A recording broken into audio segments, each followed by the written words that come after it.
Hey, what's up, everybody? It's Stephen A. Williams, president and founder of the creditrepairshop.com. And in today's video, you have to pay attention to this. Please like this video. Please share it. Post your comments. I'm going to take you through a timeline about money. I get a lot of questions about people saying that money is worthless, fiat, all of that stuff. We're going to kind of talk about it, but I'm going to share with you something that came to my mind after I watched a documentary about money and about it being taken off the gold standard, about central banks, about credit, and then ultimately about credit repair. But first, let's frame this real quick. This is very important. Please watch this video. I'm gonna have limited. I'm gonna program it into my videos. Very limited interruptions on this. This is a very important video pertaining to money, pertaining to how money came about, central banks, credit repair, credit reporting, all of that. We're gonna wrap it all in here, and I'm gonna also blow it out of the water at some point in this video, telling you that the solution has been right in front of our faces, about when people say, who are the they that everybody talk about? They the ones that want to make people slaves, with working for the rest of their life, not being able to have any money, to do loans, to put people in bad situations. I'm going to break down how they actually gave us the answer, and I'm going to tell you the reason why people don't take the answer, even though it's in their face. As a matter of fact, they put it in our faces because they knew, for this reason that I'm going to tell you later in the video, why people wasn't going to do anything about it. Okay, so first, people talk a lot about central banks. They're like, central banks is what destroys the economy. It makes recessions and all of that type of stuff to happen. I'm going to speak on that too in a minute, about making recessions happen. But first, let's just talk about it. There was a central bank in 1830, and President Andrew Jackson abolished the central banks. Now, it didn't abolish banks. A lot of people seem to get that a little bit confused. They're thinking that because the central bank doesn't exist, that there was no banking. There was banking going on. It's just that it wasn't a centralized bank that would be like, kind of telling people, hey, we need to keep things stable, have one rule that everybody was going to abide by, so we wouldn't have someone out there just going crazy and tearing up the system, or taking deposits from people and doing whatever with them. There was just a way for rules. I'm not here to say which way is better or not better. I'm just telling you that it did exist. And Andrew Jackson, 1830 and 1831, had basically did away with central banking. And then the central banks reemerged in 1913. And then a lot of people say that, that the central banks caused the Great Recession and all of the Great Depression at that time, and also the Great Recession and all of the different things that we go through when it happens to be some type of financial disruption. Everybody thinks that it's because they're doing it to control people, to take wealth, to do all of these things, even though they're the ones that are taking bonds and creating money. So now that gets into how money is created. A lot of people, they'll say, well, we got this fiat currency. It was, the way that in this documentary, it was like, hey, they take, say for instance, the U.S. wants to have $10 million, just a small. Let's just go small for this video. $10 million in cash. They would do bonds to the Fed Reserve, and then they would get print the money, and that was the way. At first, it was backed by gold, which we'll get into that in a minute. But just for right now, it's just like $10 million is printed, and then they're going to charge an interest rate on that money to the federal government, and that's like the circular system for money.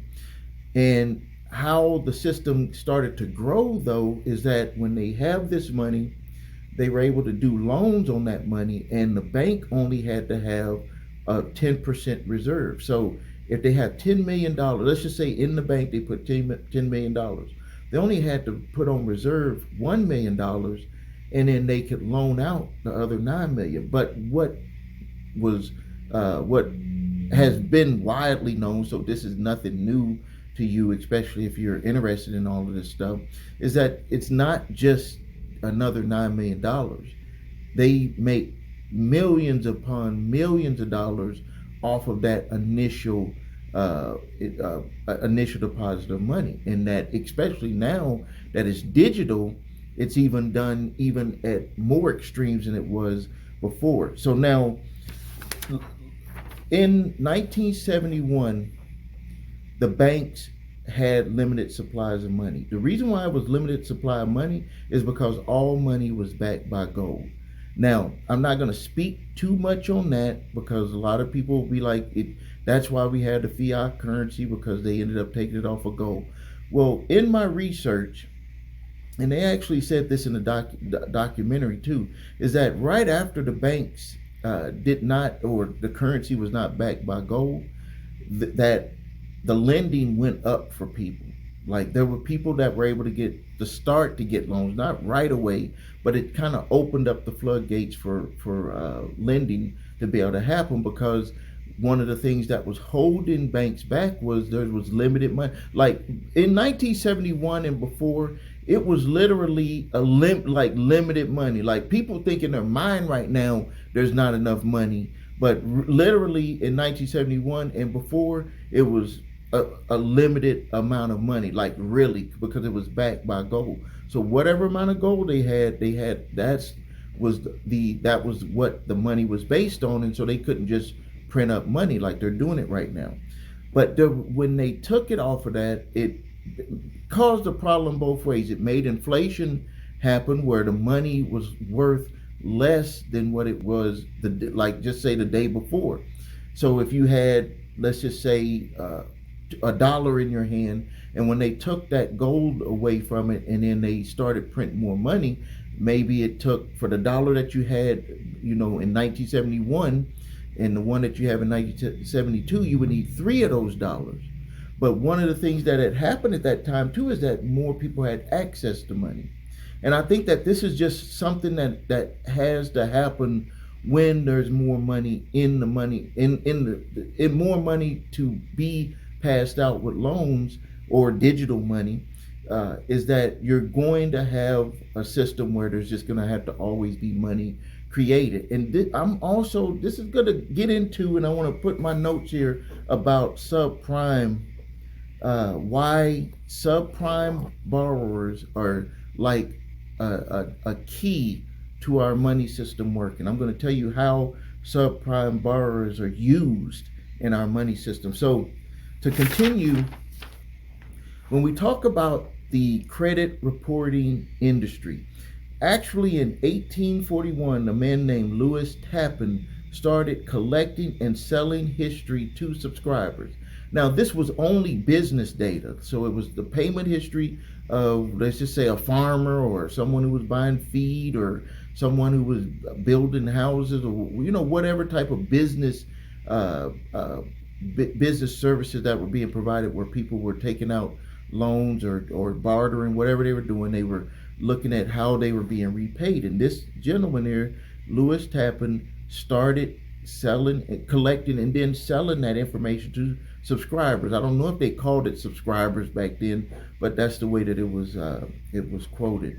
And it was to the businesses, and it was called Mercantile Agency. Now that company is now known as Dun and Bradstreet. So we have a foundation, we have a history mark on how business credit reporting was started. Now, later in 1899, not 1999, 1899, a little known company started collecting data and making reports and reporting it to lenders or banks or individuals that were going to loan money to someone.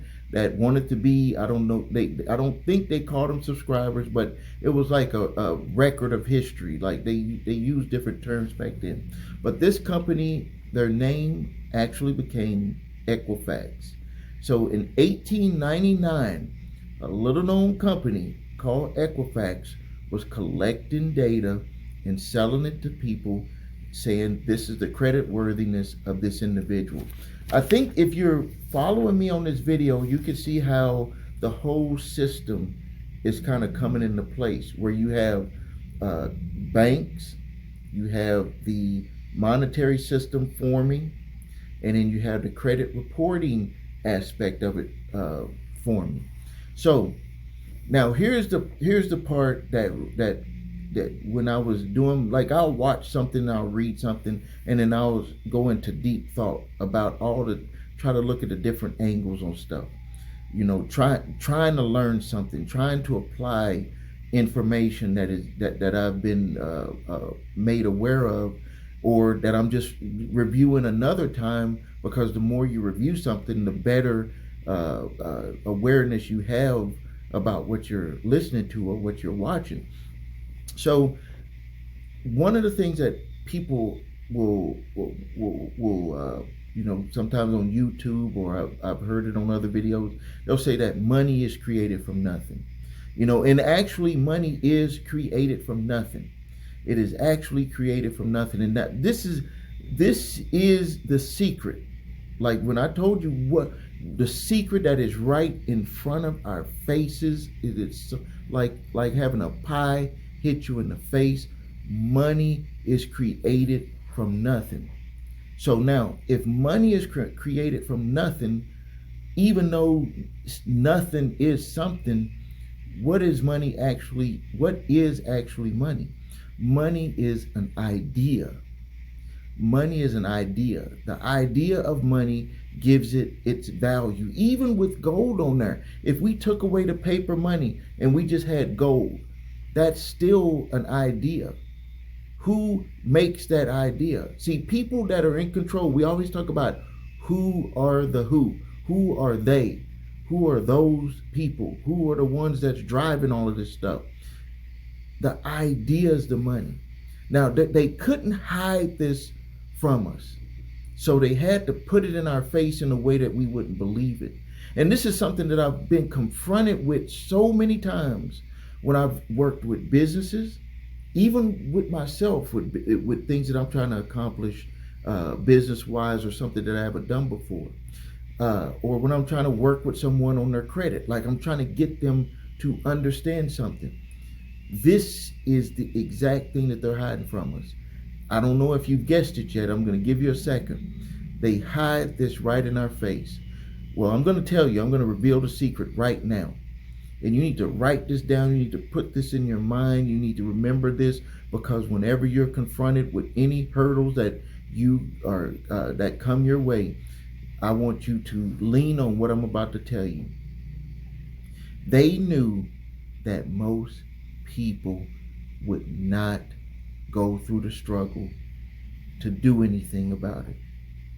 They knew it. They knew it. So if you believe that you're a slave to the lender, what are you going to do to get out of that debt? What are you going to do? There's books that's been written. There's CDs, tapes, videos, all types of training, going to school, all of this stuff. Why would you still be struggling? If you're struggling with your credit and you know that you can't overutilize your credit, you have to make your payments every 30 days. You have to make sure that you don't spend more than you have coming in, and that you got to put some money up, you know, for a rainy day. Knowing all of that, it's right in your face. Why do people make the mistake? Because most people, and they knew this, that most people would not do what it takes. See, you may become aware of it, but what are you going to do about it? And then what are you going to do about it? Will you stick to it? Most people, they knew this. Most people would not stick to it. So if they became aware of it, most people would not stick to it. But there's even another problem with becoming aware of it. And this is something that I ran into with a relative of mine. I'm not going to mention their name, but this is something that I ran into them. And there's a book. Let me grab this book here. Like I've been carrying this book with me. I've been carrying this with me and just pulling out. And it's called The Science of Getting Rich by Wallace D. Wattles.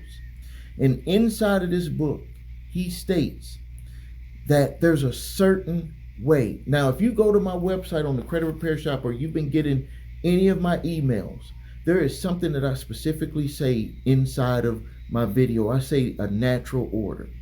And what I mean by natural order is that regardless of how you try to do something, if you go against the natural order, you're gonna fail. If you go against the natural order, you are going to fail. So what would be the natural order when it comes to credit repair? Well, number one, what I just told you, don't get into too much debt. Pay your bills on time. Don't overutilize the credit that you have. Pay attention to the types of credit that you get. Say no to bad subprime type credit. Be willing to stand strong and say no if a deal is not a deal. That's like the foundation. Protect your wealth. Protect your wealth. That's the natural order. But what most people will do, and even I won't take myself out of it, because when I got into financial trouble in the 90s, I had things out of order. I made money from a business that I had started at that time, started making a lot of money, and I started buying things and blowing my money on things that I shouldn't get, getting credit cards, not watching my budget. That's out of order. And they tell us this. It's right in our face, because they know that most people will not. They're going to go for what is easy. So they're telling us it's right in our face. It's right in our face. And I know that this might sound too simplistic. I'm sorry if it does. But if you think about it, think about the order that I gave you. Rewind the video and watch that part again. That if you are going to have good credit, there is basics. And if you can follow those basics without throwing in any other ingredients into the recipe, you're going to have to be successful. How about that? You will have to be successful with your credit. You cannot fail with it. But if you throw anything in there that's against that recipe, against that natural order, you will be falling into the trap that they made. If you quit and think that it's going to happen overnight, you're going to fall into the trap that they made. Just to kind of reiterate, 1930 was when the central bank was abolished, and 1913 is when it came back around. Almost dang near 100 years. So they had that plan in mind to reintroduce the central banking system to the United States. And look how long it took. How many times, not to say that you're not going to wait 100 years, but in a sense, if you're going to pass down generational wealth to your family, what do you have to put into your mind? You can't just think about today. You can't just think about tomorrow. You have to think about long-term decisions, a natural order.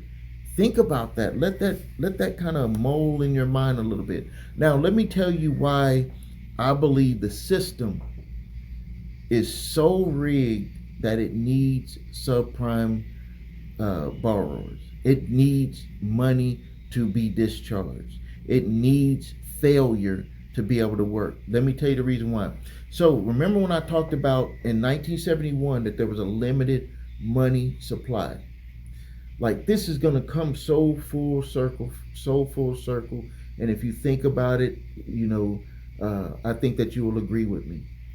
Now, the money supply was limited in 1971 because money was backed by gold. So there was literally really a limited money supply. After 1971 and 1972, loans started going up and up and up to where we are today, where there's just trillions in loans, trillions in credit card debt. Like, it's like they have to keep this cycle going. They have to keep this cycle going. But do you think, I'm just going to throw this out there, subprime and people who, happen to hit hard times, but when the money is discharged, so they loan out the money and they never get the money back, and it is actually discharged and that money is taken off of the system. Did you know that in a crazy roundabout way, that actually brings on a limited, in a sense, not in actuality, but a feeling of limited money. And as long as we have a feeling of limited money, remember, money is an idea. So if you have an idea that money is worth something, that's valuable. If you have a belief or feeling that money is limited, that makes money also valuable. If you need money to pay your bills and you have limited money, that makes money more valuable. So really, the way that I see that the system has kind of corrected itself, and why we will continue to have downturns and recessions and different types of problems, and I didn't even get into where I kind of agree that they do bring upon these types of recessions or depressions or whatever they want to call it moving forward, is that this is a way to discharge money. And when you discharge money, you're taking that off of the books of circulation. So let's just say, for example, with our example, we got $10 million. The bank can loan $9 million for our example. Of course, they can do more. Let's just say that if half of the people, $4.5 million worth of the loans went bad, that means that the bank has $4.5 million in loans that are good. What do you think the feeling, number one, of that bank, what would be the feeling? But what do you think the feeling of the market would be? And do you think that the feeling of the market would make money more valuable in people's mind? Because if you lose money that you had, or that you could have access to, or that you can't even get to, does that make it more valuable in your mind, even though it's the same piece of paper that it was the day before, or the week before, or the year before? Think about it. So they put this right in our faces, And if you're trying to beat the system, let me tell you, your ideas will be your money. Your ideas will be your money. You're right here listening to a man listening to me speak to you, that has made millions of dollars from ideas. From my ideas, literally from my ideas. My first company that I started in 1990, I had no money. Well, I won't say no money, $500. My wife and I invested $500. We saved that up and started our publishing company with $500.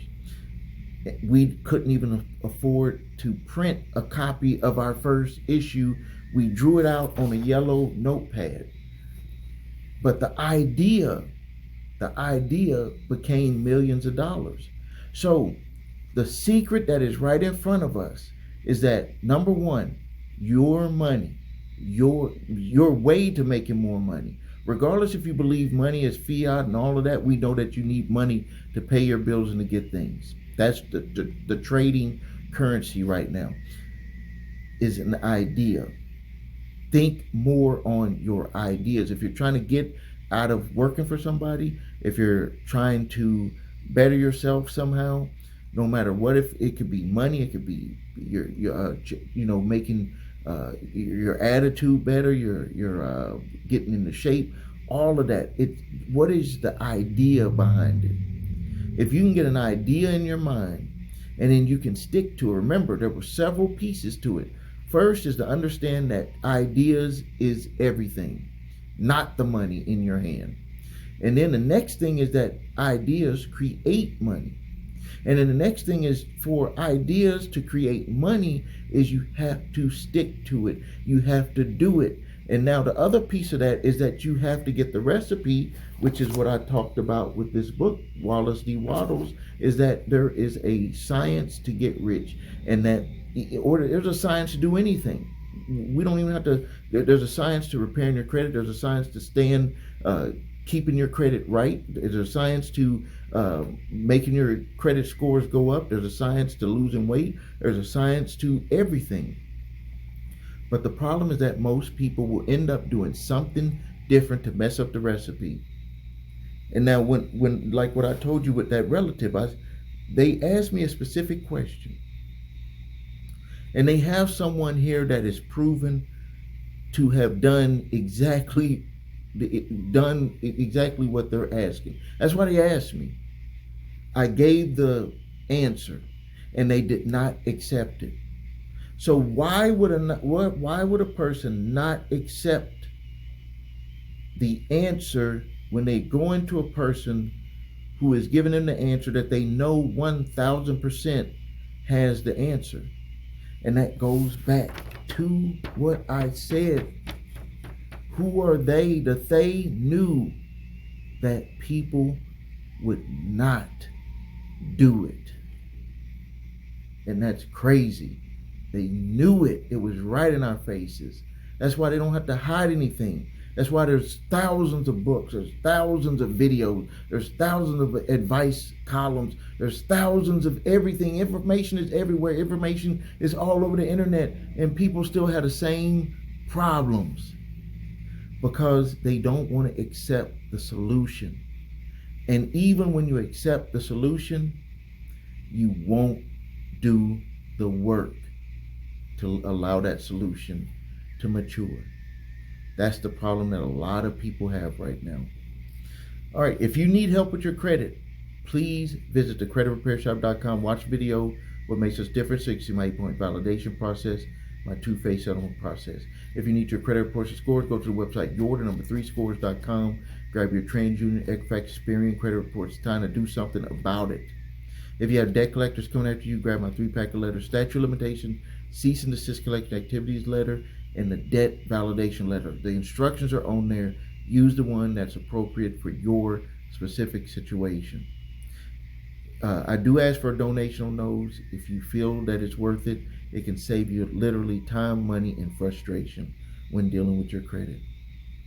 Well, dealing with debt collectors. Please post your questions and comments. Thank you for your time.